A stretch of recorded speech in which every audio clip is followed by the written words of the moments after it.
জীবনে আমরা সবাই কখনো না কখনো এমন পরিস্থিতির মুখোমুখি হই যেখানে সব পথ বন্ধ হয়ে যায়, আশা হারিয়ে যায় আর মন ভেঙে পড়ে। তখনই মনে রাখা উচিত, যেখানে মানুষের শক্তি শেষ সেখানেই শুরু হয় মহাদেবের কৃপা। শিবের কৃপা মানে শুধু অলৌকিক ঘটনা নয়, এটি মানসিক শক্তি, সাহস ও শান্তির আশীর্বাদ। যখন শিবের কৃপা কারোর জীবনে আসে, তার জীবনের দৃষ্টিভঙ্গি বদলে যায়। সে সমস্যাকে আর বাধা হিসেবে দেখে না, সুযোগ হিসেবে দেখে। মহাদেব আমাদের শেখান, ভয় নয় বিশ্বাস, হতাশা নয় আশা।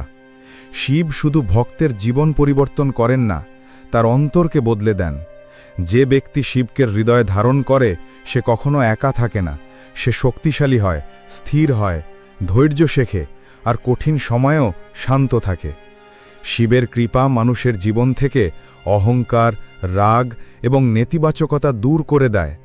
তার জায়গায় দেয় প্রজ্ঞা, সহানুভূতি ও ভালোবাসা। আর এই পরিবর্তনই জীবনকে উজ্জ্বল করে, উন্নতি আনে আর ভাগ্যকে পাল্টে দেয়। যে ঘরে শিবের নাম হয়, যে হৃদয়ে শিবের ভক্তি থাকে, সেই ঘর, সেই জীবন কখনো অন্ধকারে থাকে না। কারণ মহাদেব বলেন, এক পদ এগিয়ে এসো, আমি 10 পদ এগিয়ে আসব। যদি জীবন বদলাতে চান, চিন্তা নয়, শিবের উপর ভরসা রাখুন। দেখবেন অসম্ভব সম্ভব হবে। ওম নমঃ শিবায়।